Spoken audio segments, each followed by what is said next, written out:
En Côte d'Ivoire, les investissements privés se chiffrent à 672 milliards de francs CFA en 2016. Pour 12 000 entreprises qui se sont installées dans le pays en 2016, le taux d'investissement a augmenté de 0,3% par rapport à 2015. Le secteur du bâtiment représente à lui seul 25% du volume global de ces investissements. Il est suivi du secteur des TIC avec 17%. Viennent ensuite l'agroalimentaire qui fait 15%, le transport 13%, l'industrie du plastique 5%, l'hôtellerie et la restauration 4%, ainsi que les prestations de services qui représentent 4% de ces investissements privés.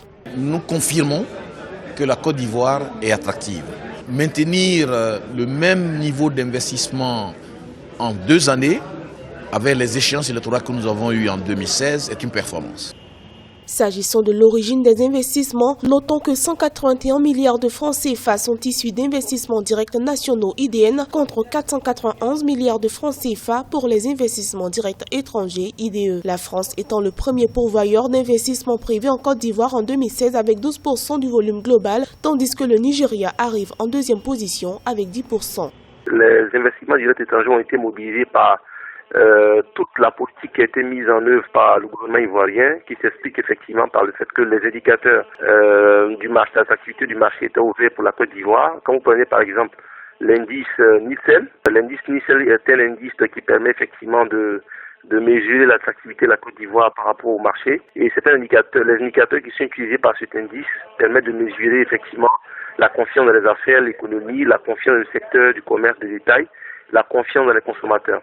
Et quand on regarde cet indicateur positionne la Côte d'Ivoire comme premier pays devant les autres pays africains. Donc, les pays étrangers, ou si vous voulez les étrangers, ont vu donc une possibilité d'investir en Côte d'Ivoire et de pouvoir tirer donc des revenus importants.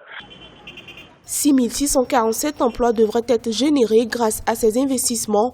Pour l'instant, c'est le secteur du cacao qui attire beaucoup plus les investisseurs avec de grosses industries qui opèrent dans la transformation cacaoyère. Exemple du français Semois ou encore du suisse Barrick Cobalt. Le gouvernement ivoirien devra donc s'appliquer à davantage libéraliser d'autres secteurs comme l'audiovisuel.